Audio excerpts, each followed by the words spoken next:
No Saber Direito desta semana, o tema é Direito Processual do Trabalho. Você vai entender os princípios e estrutura do direito laboral. No curso são abordados as partes, os atos e nulidades processuais, bem como procedimentos e recursos trabalhistas. As aulas são com o professor Tiago Kunert.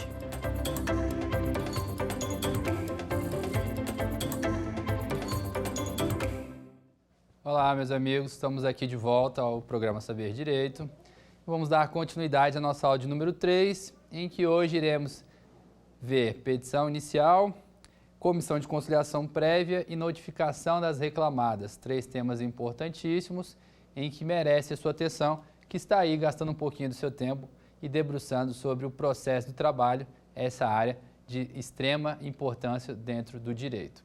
Pois bem, começando então com a comissão de conciliação prévia. Para aqueles que têm um pouco de noção, vão ficar se perguntando, professor, mas essa matéria, esse assunto já está um pouco ultrapassada, ela já está um pouco defasada, o próprio Supremo já se posicionou sobre ela. Bom, como a gente vai tratar também sobre petição inicial, é importantíssimo que nós paramos e façamos essa menção a esse instituto que por tanto tempo vigorou e vigorou de uma forma imperativa, impositiva. O que eu quero dizer?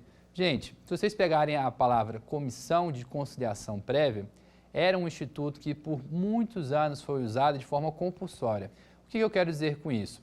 Toda vez que nós tivermos a figura de um processo trabalhista ou de uma ação judicial, tínhamos até determinado ano, até os julgamentos das 2 ações diretas de inconstitucionalidade, em que revogaram o artigo 625D da SLT, a obrigatoriedade.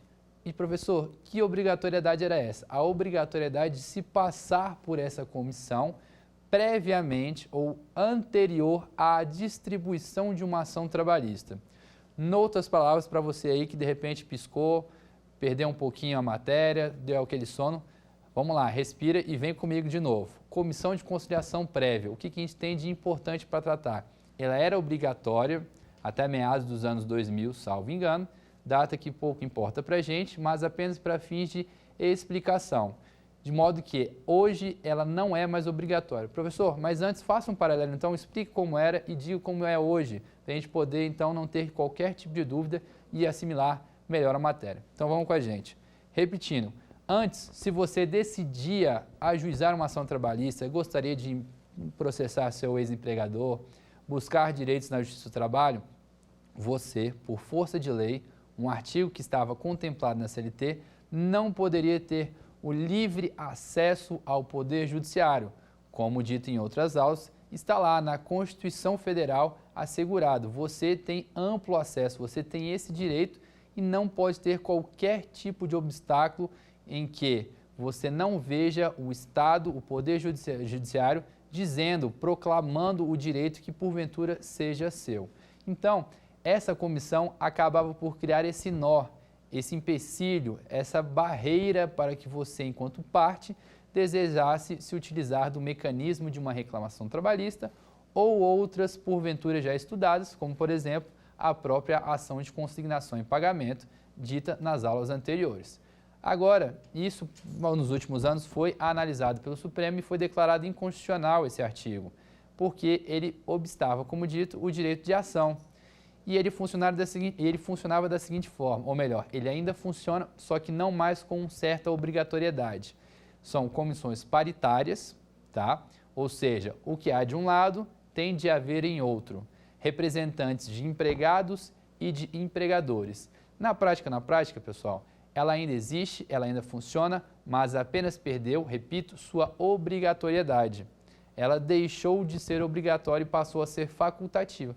Portanto, aquele trabalhador que ainda não tem certa mágoa ou que ainda acredita na solução dos conflitos entre patrão e empregado, antes de judicializar a demanda, pode se socorrer a esse instituto, a essa comissão que quase sempre existe, quase sempre é criada no âmbito das empresas, principalmente aquelas um pouco maiores, a fim de tratar essas diretrizes, ou melhor, esses problemas entre empregado e empregador, que porventura não cheguem mais a um denominador comum. É óbvio que essas situações são corriqueiras e que boa parte dos contratos de trabalho, a depender de um certo tempo, acabam por culminando no seu fim. e as relações trabalhistas, às vezes, não são corretamente respeitadas, aplicadas, ou pelo menos sob o entendimento das partes. E isso motiva diversos entendimentos que, porventura, podem se desdobrar em ações trabalhistas. E esse instituto evita ou tem a evitar, tem por objetivo, quer esse objetivo de evitar essas ações trabalhistas, que é uma composição extrajudicial, uma composição em que vocês mesmos resolvem da maneira mais adequada, principalmente a partir dos últimos anos, com a inserção do artigo 611-A da CLT, que vai tratar sobre a negociação coletiva, até mesmo daquela velha expressão da prevalência do negociado sobre o legislado. Essa pode ser um exemplo daquilo que já se tinha com aquilo que veio a se criar com a reforma trabalhista. Então, você pode ali, depois do fim do contrato de trabalho, ou até mesmo durante a sua vigência, antes de findá-lo, negociar com o seu empregador, botar os termos e os ajustes que, porventura, entende ser devido, para que, ao final, vocês façam a composição e todos ali saiam satisfeitos, não necessitando de uma ação judicial trabalhista, certo? Então, repetindo, essa comissão era feita de forma paritária, não é mais obrigatória, então tenham atenção a depender do material que vocês forem utilizar, para que esse artigo 625D da CLT esteja completamente riscado, revogado, não faça parte do seu material de estudos, pois se vocês utilizarem esse material defasado, apesar de já ter um certo tempo da sua inconstitucionalidade reconhecida pelo Supremo, vai certamente prejudicar aí os seus objetivos pessoais, profissionais, através dos estudos. Dito isso, nós encerramos a comissão de conciliação prévia. Era um assunto bem rápido, não era uma coisa muito extensa, mas apenas para vocês poderem enxergar essa introdução e tudo que nós vamos ver agora a respeito de petição inicial. Senhores, quando a gente fala de petição inicial, nós vamos estar falando praticamente da reclamação trabalhista. Professor, você não vai abordar as outras formas de petição inicial? Vamos, mas a mais comum ou de maior relevância é a reclamação trabalhista, então vocês precisam se debruçar um pouquinho mais. Nesse tempo, vocês precisam agora parar, abrir o materialzinho de vocês, pegar o Vadmecum, abrir uma aba do seu notebook e abrir lá na CLT no seu artigo 840.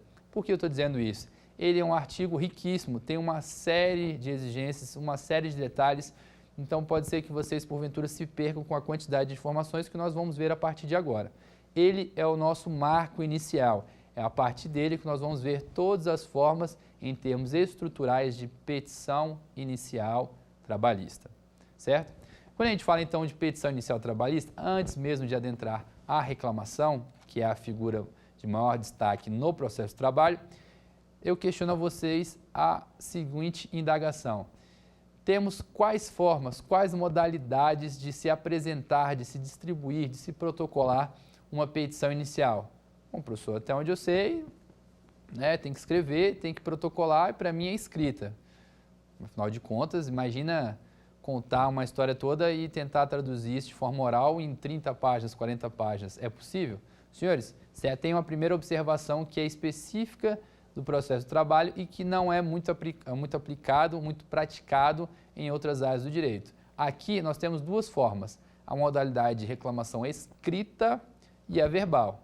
Bom, aí vocês podem se perguntar, bom, professor, mas a verbal puramente simplista, eu devo chegar no tribunal, contar o escrivão e fica por isso mesmo, e ele que se encarregue de fazer toda aquela minha historinha virar um processo. Muita calma nessa hora. Não é tão flexível dessa forma. Por óbvio que o mandamento dessa seara, desse segmento de distribuição de processo trabalhista, de ação judicial trabalhista, melhor dizendo, ele comporta uma série de exigências tão flexíveis quanto a escrita, mas também que merecem e possuem suas amarras. O que eu quero dizer? Vamos primeiro para a mais fácil, a escrita. Gente, está lá no 840, não tem muito para onde fugir, vocês vão seguir aquelas etapas e vão ver que os requisitos estão puramente tipificados, sendo exemplificativos ou taxativos. Gente, taxativos, tem que ter tudo aquilo que está na lei, tem que estar transpondo da lei para o papel. Se ali não estiver, você certamente não vai preencher uma das condições da ação e, portanto, o seu processo, sua petição inicial não irá para frente. Só a título de exemplificação, você vai ver lá qualificação das partes, endereçamento, valor da causa, pedido, data, assinatura. Esses são vários dentre tantos elementos em que a sua petição inicial, respeitando o 840 e seguinte da CLT, precisa ter, tá? É a formalidade que você normalmente vai verificar em quase toda a petição inicial, seja trabalhista, seja civil, seja tributária, enfim, a área que você quiser atuar, normalmente vão ter requisitos comuns dentre aqueles que estão lá positivados no artigo 840 da CLT. Mas a minha preocupação, e aqui é onde eu chamo para vocês a atenção, é quando vocês verificarem a reclamação trabalhista verbal. Ela, afinal de contas, apesar de possível, não é muito usual. E, portanto, fica difícil, se vocês não tiverem o conhecimento, de repente conseguir assimilar, verificar e até mesmo chutar ou responder, melhor dizendo. Vamos tirar o chute, porque vocês estão aqui no Saber Direito para aprender e não vão chutar em lugar nenhum, mas para responder questões e perguntas sobre direito processual trabalhista. Como é que funciona e o que vocês precisam saber se atende a esse 840 e seguinte que está lá na CLT? Gente, reclamação trabalhista. Você chega ao tribunal, você faz as suas razões orais, você aduz os seus termos e lá você precisa contar tudo o que há de mais relevante, inclusive levando as provas e os documentos que entendem pertinente.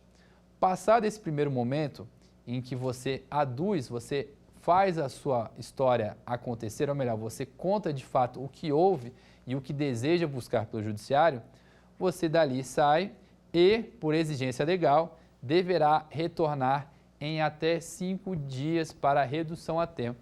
Professor, mas isso não está me parecendo um pouco contraproducente, na minha cabeça, pelo menos por agora, não faz sentido. Eu já fui lá, enquanto parte, decidi distribuir uma ação trabalhista e em até 5 dias este fato eu tenho que voltar para a redução a termo, é como se fosse uma espécie de ratificação, não era isso? Bom, além de contar a tipificação legal, é importante que vocês entendam a vontade do legislador. Afinal de contas, a lei em si, a lei seca, nem sempre consegue captar em vocês ou refletir em vocês o espírito dela, a intenção, o que o legislador queria com a criação, a normatização de tais situações. E agora eu conto para vocês para tentar, de repente, tirar esse nó ou essa contraproducência que está aí na cabeça de vocês a respeito dessa etapa de reclamação trabalhista verbal. Vamos lá. Por que o legislador quis, então, impor à parte que decide, que opta por esse tipo de reclamação trabalhista, qual seja verbal, que retorne ao Poder Judiciário Trabalhista e assim realmente ratifique, bata o martelo e fala, olha, pode ir para frente, é isso que eu quero, vamos com tudo. Exatamente por essa sensação que agora você pode ter tido aí nessa segunda explicação. Senhores, a possibilidade de distribuição de uma reclamação trabalhista verbal, ela é extremamente célere. Ela é assim, do dia para a noite. Se a gente pudesse ser o mais prático possível, essa seria a expressão corriqueira que traduziria uma forma teórica, uma forma do direito na realidade usual, tá? E isso nos causa certa preocupação. E foi essa a motivação e foi sobre essa perspectiva que o legislador se debruçou para exigir da parte que, optando por essa modalidade, retorne ao Poder Judiciário a fim de ratificar. Por quê? Vejamos, imagine que você saia da sua empresa na quinta-feira, demitido por justa causa, e porventura, no calor da emoção ou movido por outras fontes ou por outros motivos, você corra até o Poder Judiciário Trabalhista e decida processar essa empresa, pedindo uma indenização por danos morais ou pedindo parcelas trabalhistas que porventura não foram pagas e que você entende devida. E nessa narrativa, você no calor da emoção ou por um intervalo muito curto, não a faz de forma satisfatória ou até mesmo passado esses dias você se arrepende. É sob essa perspectiva, sob essa ótica que o judiciário, ou melhor, que o legislador teve a ideia de criar esse mecanismo para você, optante dessa modalidade, retornar à Justiça do Trabalho para então reduzir a termo. Feita essa redução a termo, neste prazo, você sim poderá ter aquele seu processo seguindo a fluidez que se espera, com a notificação da empresa e todos os atos processuais posteriores que estão lá na lei previstos e que vão ser praticados conforme a legislação vigente. Dito isso, uma observação importante, senhores, esse prazo de 5 dias, ele não faz apenas menção a essa ideia de arrependimento ou a evitar esse arrependimento ou mesmo a modificação da sua ação trabalhista, mas também para fazer referência a um outro instituto, que é o Instituto da Perempção, e que penaliza o demandante, a parte autora, que porventura, não só movido pela forte emoção, mas também por sua desídia, ou seja, a parte que decide intentar uma ação no Poder Judiciário Trabalhista deve se atender a rigores e critérios formais e não deve deixar de observar esses prazos. O que eu quero dizer para vocês? Uma vez optado por essa modalidade e, primeiro exemplo de perempção, não tendo retornado a parte, seja ela o empregado ou o empregador, no prazo de 5 dias, nós temos a primeira figura da perempção, que é o quê? A perda do direito de agir por um determinado período. Noutras palavras, se você não retorna dentro desse prazo e não apresenta qualquer justificativa, você incorrerá no Instituto da Perempção, que é nada mais do que a figura de um intervalo, de um gancho, de uma penalização de 6 meses da parte que buscar novamente processar aquela empresa.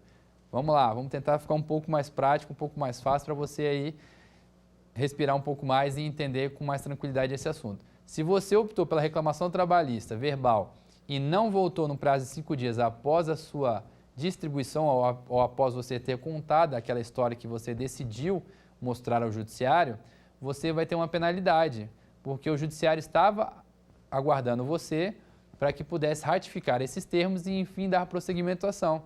Se você assim não faz, o judiciário e o Estado não pode deixar você sob qualquer tipo de circunstância que não faça ser reprovável, para que você não venha cometer tal situação novamente. E aí, incorrendo nessa situação, você ficará 6 meses impedido de ajuizar nova reclamação trabalhista. Professor, passados 6 meses eu posso fazer uso dessa nova reclamação trabalhista? Pode, tanto verbal quanto escrita, sem qualquer óbice. E agora, só aproveitando essa ideia de perempção, mas ainda dentro do assunto, eu faço para vocês a segunda hipótese de perempção, que é um pouco diferente dessa, mas ainda dentro do tema que a gente está estudando na aula de hoje. Senhores, além da primeira situação posta, a perempção também vai ocorrer quando a parte autora, e aí lembrando, independente de ser o empregado ou o empregador, der por 2 vezes causa ao arquivamento. O que isso quer dizer? Se por 2 vezes você praticar atos que aquele processo que você manejou venha a ser arquivado, venha a ser findado, você também terá um gancho, uma penalidade de 6 meses.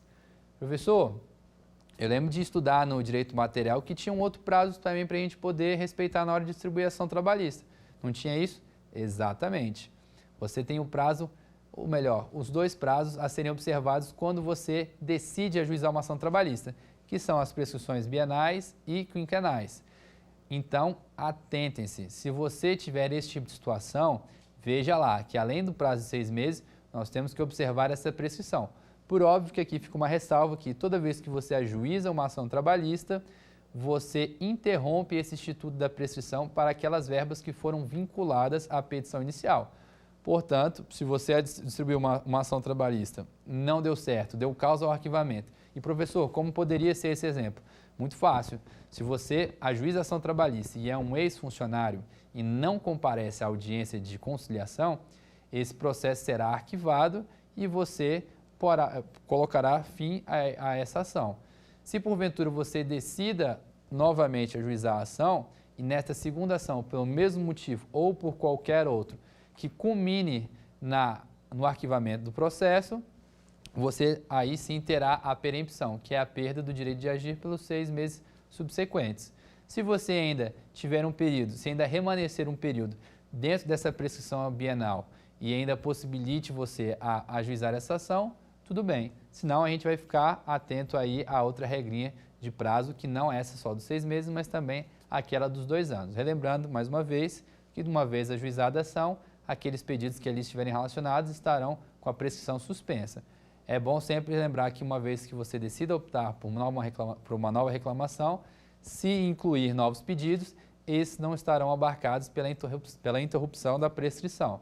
Então, é muito importante que que vocês se atenham a todos esses números, a todos esses prazos, para que não fiquem sem o direito de agir e que também não tenham o seu direito decaído, tá? Porque senão você realmente não terá qualquer outro tipo de mecanismo ou situação para poder valer o seu direito dentro da Justiça do Trabalho. Dito isso, nós vamos a seguir com as formas de reclamação, dentro das nossas peculiaridades que tínhamos da reclamação trabalhista verbal.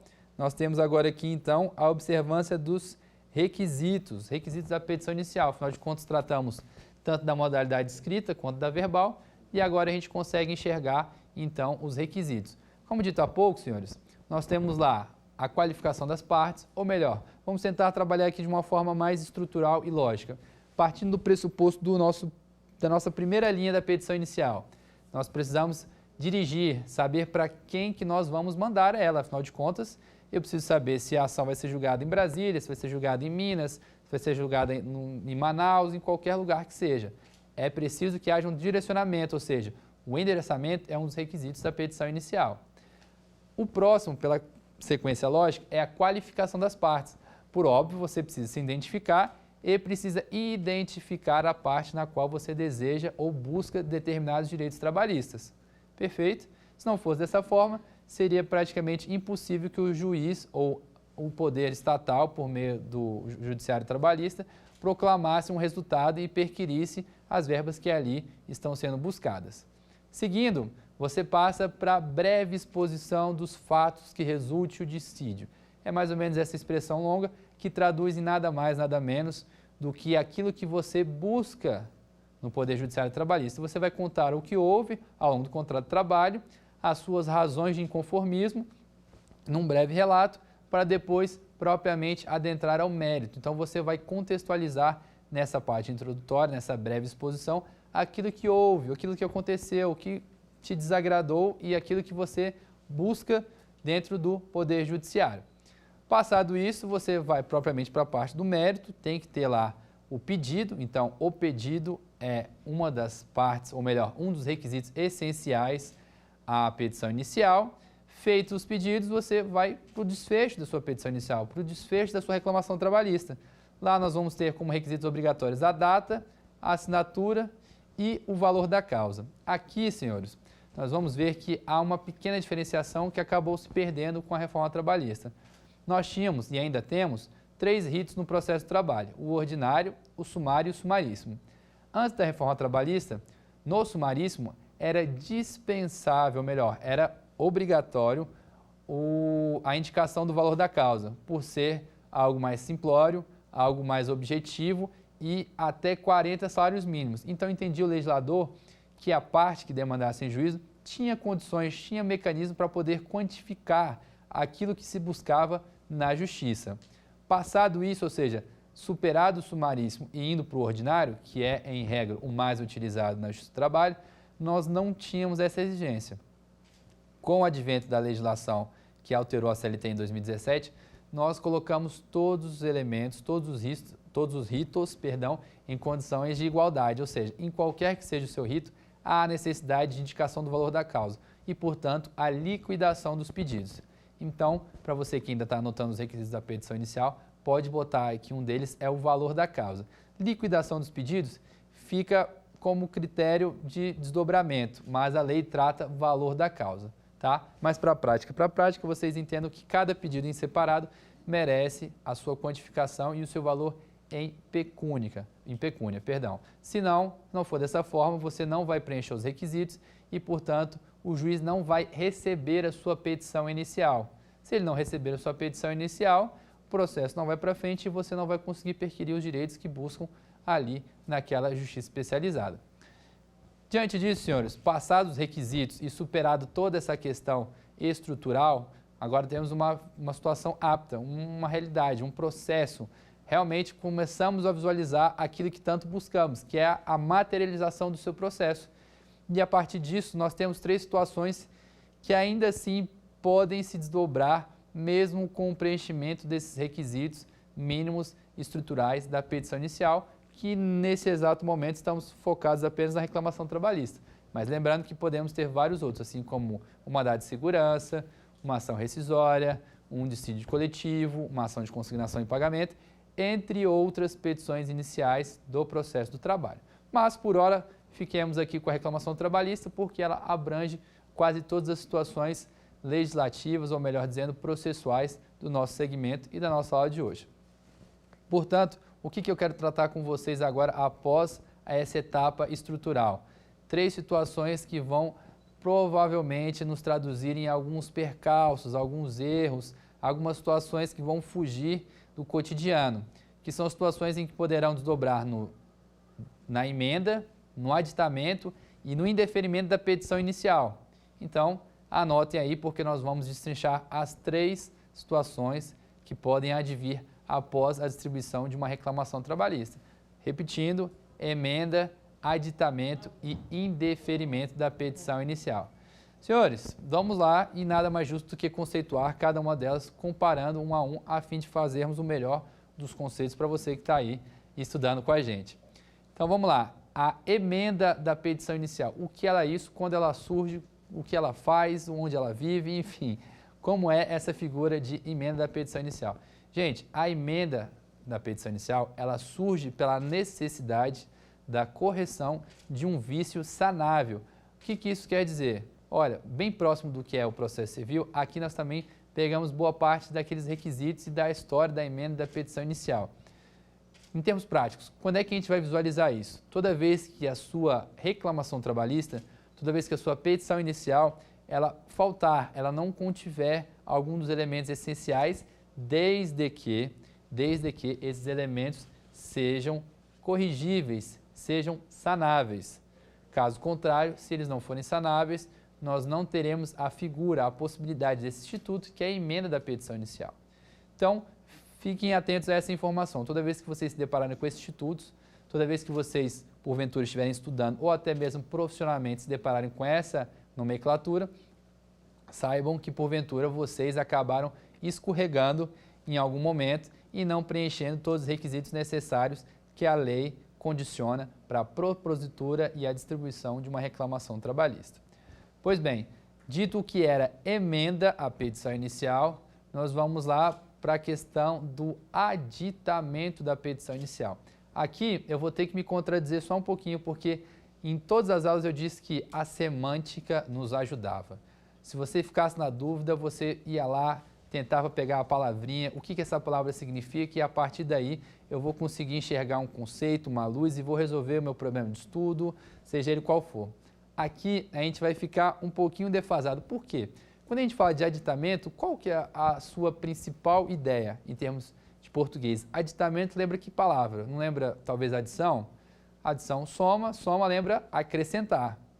E aí fica o primeiro questionamento. O aditamento da petição inicial, ela envolve apenas a inclusão, a inserção de elementos na sua petição inicial? Ou, de repente, eu posso ter alguma coisa além disso? Senhores, vocês precisam ter extrema atenção. Essa é a exceção daquela regrinha, daquela primeira dica que a gente combinou lá nas aulas passadas. Aqui, aditamento não necessariamente quer dizer apenas a inclusão de informações na sua petição inicial. Você também, por meio do aditamento, pode retirar algum tipo de pedido ou de relato ou de outras informações que ali estejam dentro da sua reclamação trabalhista.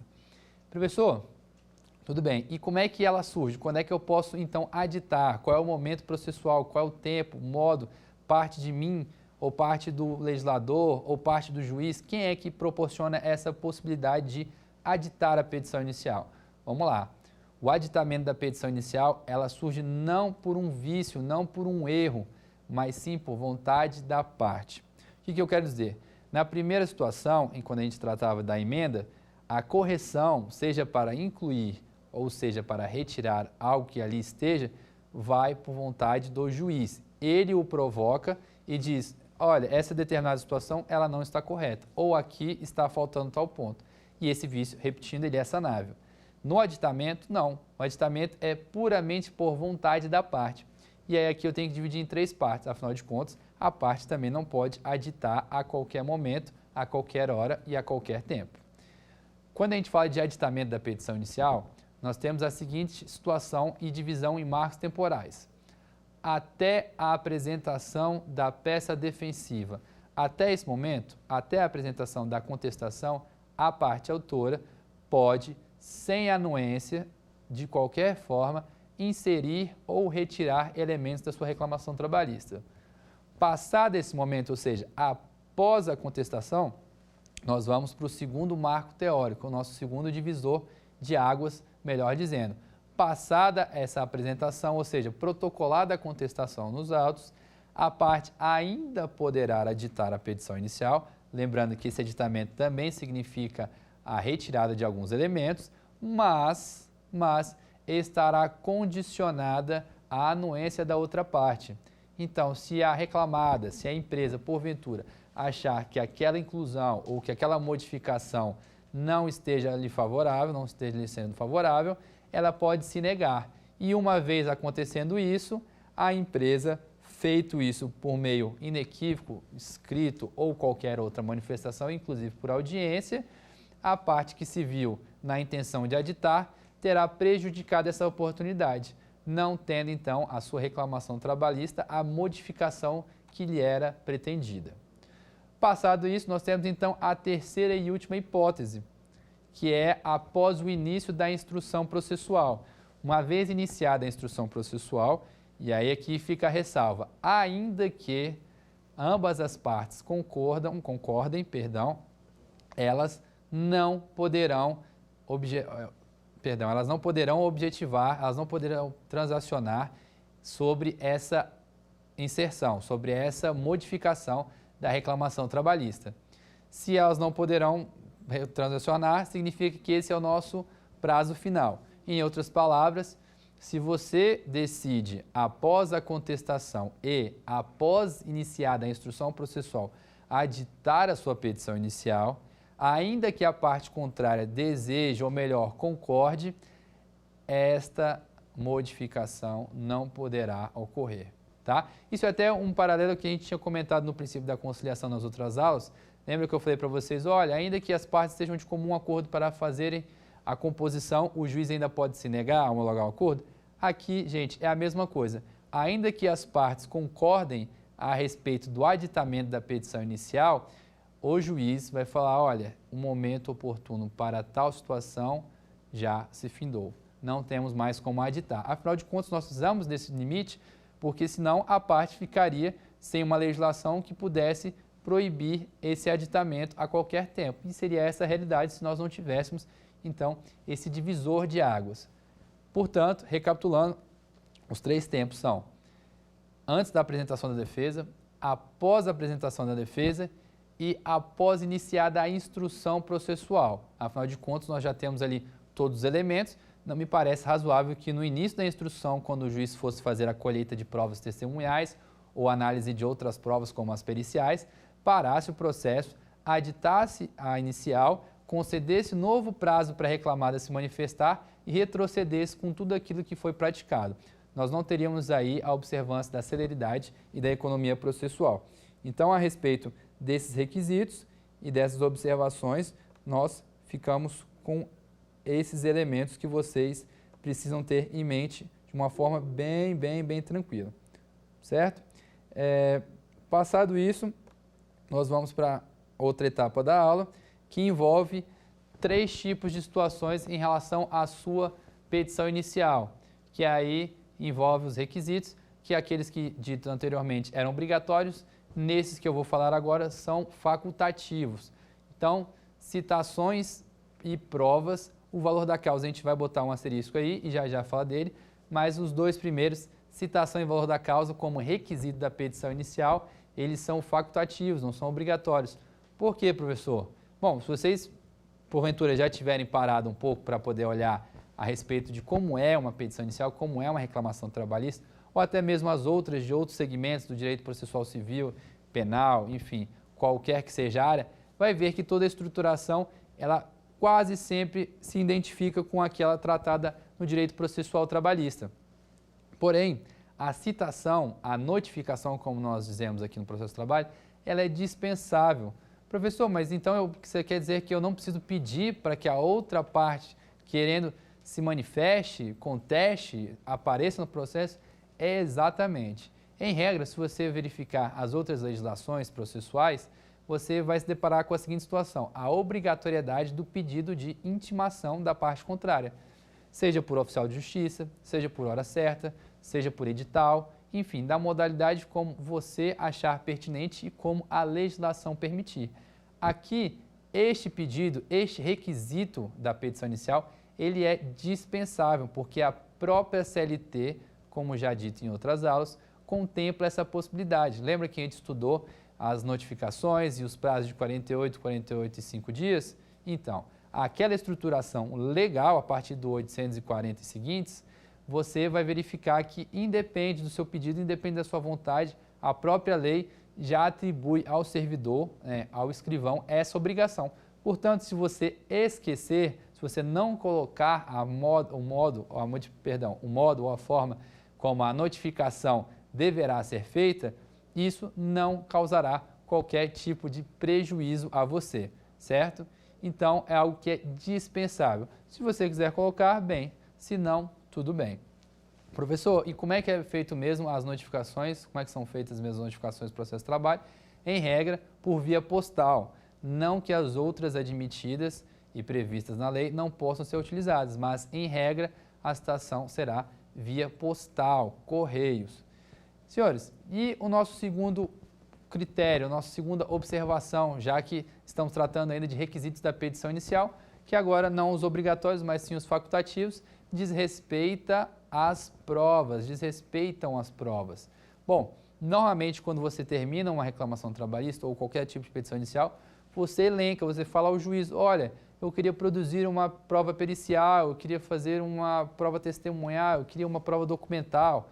Vem aquela célebre frase, né? Protesta provar o direito por todos os meios legais admitidos e assim sucessivamente. E você, em regra, tem essa necessidade de especificação. Mas no processo do trabalho, aqui por incumbir ao juiz, por lhe ser atribuído esta função, é ele que vai decidir quais as provas que serão produzidas. Se há necessidade de uma perícia contábil, se há necessidade de uma perícia técnica, se há necessidade de uma perícia médica, enfim, qualquer que seja necessária, ele é quem vai decidir. Muito embora ou ainda que não haja o seu pedido expresso. Então, esse pedido específico relativo a provas, ele é completamente dispensável. Óbvio, no dia a dia, na realidade, ele é aconselhável a fim até de instruir melhor a sua petição inicial e facilitar a vida do juiz. Afinal de contas, se ele porventura não entender ser devida tal prova e você não suscitar, ele infelizmente não poderá fazer nada, porque ele fica adstrito aos limites da lide, ou seja, o juiz só pode se pronunciar sobre aquilo que foi pedido. Se ele não entender que a prova X deveria ser produzida e você, porventura, não tiver suscitado por saber que aquele requisito, aquele pedido é dispensável, infelizmente a sua ação pode ser prejudicada, o seu cliente ou você, enquanto parte, pode ser prejudicado na busca daquele direito trabalhista, certo? Então, essas são as duas principais, que nós não temos qualquer tipo de questionamentos ou de controvérsias. E agora nós vamos para o valor da causa, que é o nosso terceiro e último requisito facultativo, em que eu havia pedido para vocês que colocassem um asterisco para podermos explicar com maior tranquilidade. Gente, por que um asterisco? Antes da reforma trabalhista, nós tínhamos a diferenciação dos ritos, em que apenas no sumaríssimo havia-se a necessidade de liquidar e colocar o valor da causa. Após essa reforma, após 2017, agora todos os ritos, como já dito em momentos anteriores na aula, se faz necessário a liquidação. Mas vejam, se nós pegarmos o texto da lei, lá fala em valor da causa como requisito essencial da petição inicial. Bom, você pode jogar o valor da causa, mas, pelo puro texto da lei, não necessariamente liquidar os pedidos. Imaginem que você tem 10 pedidos, você coloca como valor da causa 10 mil, pode ser que cada um deles valha R$1.000, mas pode ser também que um possa ter um valor atribuído em maior do que o outro.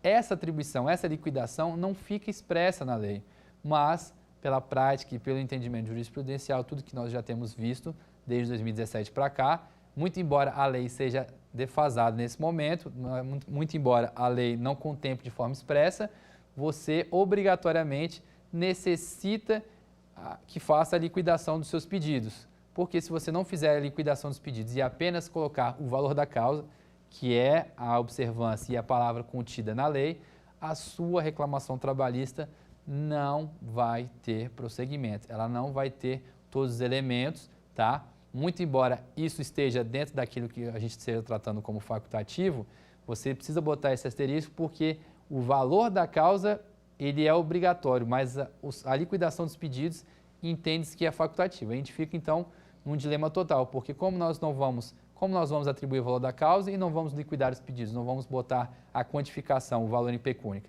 Fica um pouco contraditório.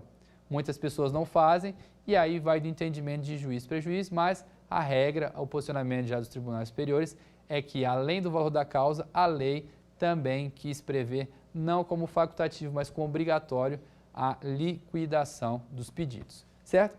Esses são, então, os requisitos da petição inicial. Nós vimos também a emenda, o aditamento e faltou um último para a gente poder fechar esses 3 desdobramentos, que é o indeferimento da petição inicial. Fizemos esse pequeno paralelo e agora para a gente finalizar o raciocínio da emenda e do aditamento, vamos para o indeferimento. Professor, qual que é então a diferença entre emenda, aditamento e indeferimento? Os 2 primeiros vocês entenderam. E o indeferimento? Gente, pega a ideia de emenda e agora faz assim, o oposto, bota em sentido contrário. Como assim, professor? Lembra que lá que eu falei para vocês que a emenda surgia sempre da necessidade da correção de vícios sanáveis? No indeferimento, o seu erro, o seu equívoco, o seu escorregão, vamos colocar assim, foi tão grave que não é passível de correção. O juiz não consegue lhe conceder um prazo ou não consegue visualizar uma forma de você corrigir a sua reclamação sem que, na verdade, você a refaça inteiramente, sem que você protocole a juiz novamente essa ação. Se não fizer dessa forma, você não conseguirá dar prosseguimento à sua ação. Então, essa, ou melhor dizendo, é a realidade desses 3 tipos de desdobramentos da petição inicial. E o indeferimento surge quando você não consegue corrigir, que é um exemplo para a gente não sair, sair um pouco dessa reclamação trabalhista. O mandado de segurança pode ser tido como uma petição inicial. E aí vocês sabem que o mandado de segurança tem lei própria e tem os documentos necessários que vocês devem instruir o mandado de segurança. Se vocês não instruírem, se vocês não juntarem, o juiz simplesmente não vai dar prosseguimento, ele vai indeferir a petição inicial. Esse é um exemplo um pouco mais prático, sai da nossa realidade sempre de reclamação trabalhista e vai para um outro exemplo de mandado de segurança, que também é plenamente aplicável ao processo de trabalho, em que vocês podem se deparar e é o mais fácil de se utilizar e de poder fazer valer como estudo, certo? Senhores, passado isso, a gente precisa ver as formas e prazos da prática desses atos processuais em relativos à petição inicial. Olha só, a contagem dos prazos. Beleza, eu distribuí a ação trabalhista, mas após isso eu tenho aqueles 3 prazos que não são, porventura, os únicos. Não são os únicos prazos. Quais são os prazos em termos de contagem de prazos? Então, o que acontece com a minha petição inicial? O que eu preciso saber em relação aos próximos passos que vão se desdobrar depois da distribuição e, por exemplo, da marcação da audiência? Peguemos, então, a audiência como parâmetro. Olha, eu, enquanto parte, protocolei uma ação, essa ação foi distribuída, ela preencheu todos os requisitos obrigatórios, inclusive quis até colocar os facultativos que a gente acabou de ver, e a empresa foi devidamente notificada. Tá, professor, mas como é que acontece a notificação? Ela acontece todos os dias, tem horário, como é que funciona? A gente está tratando então de audiência. Vamos falar aqui dos atos processuais. Em regra, os atos processuais ocorrem em dias úteis, né, das 6 horas às 20 horas. Quando se trata de audiência, nós temos uma pequena alteração. Não é das 6 às 20, tá?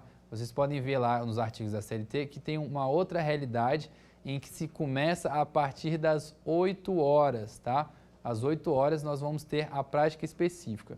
Então, recapitulando, e inclusive fazendo uma correção, os atos processuais das 6 horas da manhã às 18 e as audiências das 8 às 20. As audiências são atos processuais? São atos processuais, mas tem essas peculiaridades.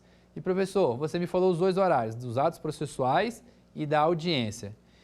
E os dias? É a mesma coisa? Bom, as audiências de segunda a sexta. Os atos processuais remanescentes em dias úteis, Tá, mas dia útil não é só de segunda a sexta-feira, professor? Não acaba sendo a mesma coisa? Na verdade, não. Se vocês pararem para pensar um pouco, dias úteis também pode incluir o sábado. Quer um macete? Lembra da história do bancário. Quando a gente vai pagar as contas, ou às vezes, a depender da situação, não conta-se o sábado como dia útil para algumas finalidades? É a mesma ideia, ou faça valer esse entendimento na sua cabeça para você enxergar que é possível a expedição e a prática de determinados atos em finais de semana, ou melhor, nos sábados. Então, os sábados também podem ser considerados dias úteis para a prática de atos processuais. E a gente estava falando tudo isso para poder exemplificar a contagem deles. Como é que são as contagens? Ou melhor, como é a contagem dos prazos processuais? Gente, se o prazo, ou melhor, se a contagem ou se esse ato processual se der no sábado, ele vai ser considerado praticado na segunda e vai ser iniciado na terça-feira. O que tem a regra do 775 da CLT? Disse que vai se excluir o início da contagem do prazo e incluir o último dia, tá? Então, se você tem uma notificação recebida no sábado, que é uma situação atípica, presume-se que você recebeu a notificação na segunda e que a contagem do prazo seria na terça. Agora, professor, e se fosse da forma usual? Se eu recebi na segunda, você retira a segunda-feira do seu prazo e o seu prazo efetivamente começa a contar na terça. E assim sucessivamente. Então, essas contagens de prazo são extremamente importantes, está lá nesse artigo 775 da CLT, e vocês precisam se ater, principalmente quando relacionarem à petição inicial, porque ele vai ter uma série de desdobramentos em que vocês, se não observarem, podem perder o prazo para a prática de algum ato ou até mesmo da ação em si, podendo culminar no arquivamento do processo. Dito isso, a gente vai agora para os nossos quiz para poder rememorar e poder abarcar todo esse conteúdo que foi dito hoje para vocês verem se estão afiadíssimos. Vamos lá?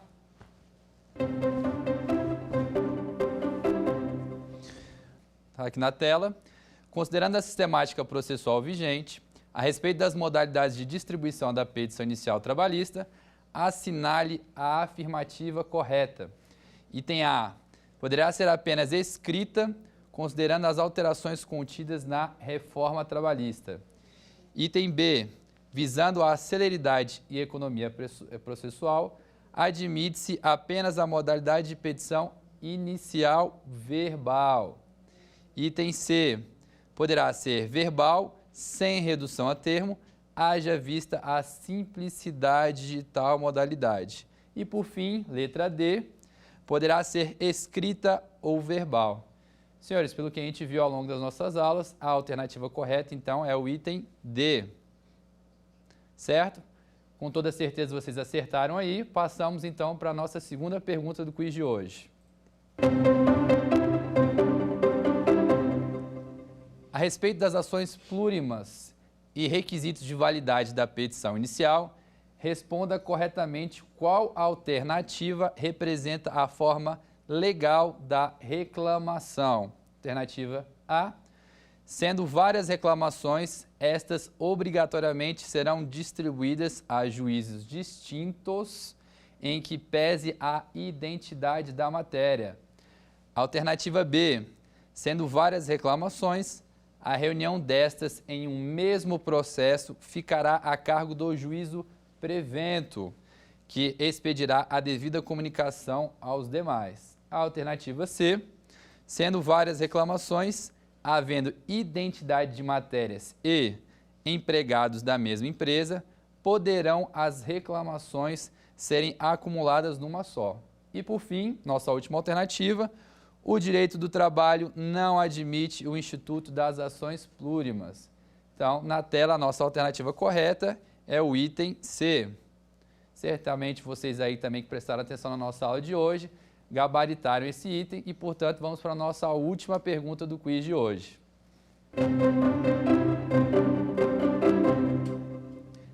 Acerca das notificações do reclamado, temas correlatos, assinale a alternativa correta. Item A. Presume-se recebida a notificação postal no prazo de 48 horas após a sua postagem. Item B. Presume-se recebida a notificação postal no prazo de 5 dias após sua postagem. Item C, não há presunção de recebimento de qualquer notificação na Justiça do Trabalho. E a última alternativa, a notificação enviada ao reclamado só será formalmente recebida quando o AR for juntado aos autos. Senhores, também muito fácil, o objeto do nosso estudo da aula de hoje. A alternativa correta é o item A. Presume-se recebida a notificação postal no prazo de 48 horas após sua postagem. Gente, nossa aula de hoje foi isso. Eu agradeço a atenção. Para a nossa próxima aula, eu espero contar com a presença de todos. Afinal de contas, iremos ver recursos trabalhistas, entre outras peculiaridades de todos eles que existem. Um tema de extrema importância que eu conto com a presença de todos vocês. Até breve. Quer dar alguma sugestão de tema para os cursos do Saber Direito? Então mande um e-mail para a gente, saberdireito@stf.jus.br, ou entre em contato pelo WhatsApp. O número é esse que aparece na sua tela. Você também pode estudar pela internet. Acesse nosso site tvjustiça.jus.br ou pode rever as aulas no canal do YouTube TV Justiça Oficial.